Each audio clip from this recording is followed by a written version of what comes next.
ஒரு மனிதன் ரகசியமா செய்யக்கூடிய பாவம் இருக்குதே, இதுதான் ஆக மோசமான பாவம். நம்ம ரகசியமா இரவு கதவுல பூட்டிக் கொண்டு யாரும் பார்க்கல, நம்மளோட மனைவி நம்மளை பார்க்கல, நம்மளோட குழந்தை நம்மளை பார்க்கல, நண்பர்கள் பார்க்கல, ஆனா அல்லாஹ் பார்த்து கொண்டிருக்கிறான் என்ற சிந்தனை வரும். ரகசியமா செய்யக்கூடிய பாவங்களே அல்லாஹ்வுடைய கோபத்தை அவசரமாக கொள்ளும். எனவே கணிக்கக்கூடிய சகோதரர்களே, அல்லாஹ் நம் அனைவரும் நாம் செய்யக்கூடிய பாவம் இருக்கும் நம்மை பாதுகாப்பாங்க.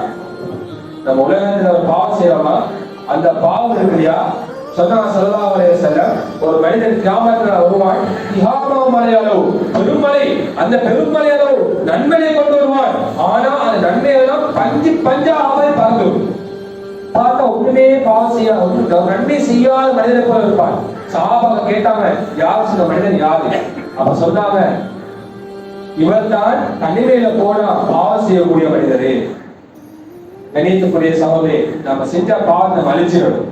நம்ம செஞ்ச பாவத்தை நம்ம அழிச்சிடணும். ஒரு பாவம் இருக்குது, அந்த பாவம் சொன்னாங்க ஸல்லல்லாஹு அலைஹி வஸல்லம், குல்லு உம்மத்தின் முஆஃபன், உலகத்தில் எல்லா மனிதரும் மன்னிக்கப்படுவான்.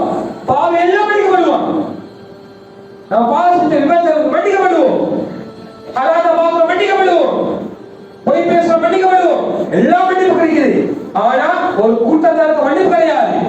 சொன்னா குல்லு உம்மத்தின் முஆஃபன், எல்லா உம்மத்தும் மன்னிக்கப்படும், இல்லல் முஜாஹிரூன். இப்ப நடக்கக்கூடிய பாவம், நம்ம படம் பார்க்க போறோம், தியேட்டர்ல போறோம், அதை போட்டோம் சோசியல் மீடியால போறது. நான் படம் பார்க்க போனேன், நான் இன்னைக்கு இவரை ஏமாத்தினேன், நான் இன்னைக்கு இதை செஞ்சேன்.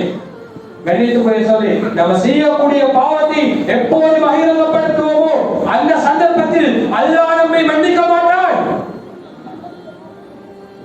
ஆனா அது ஒரு பெருமை. நம்ம படம்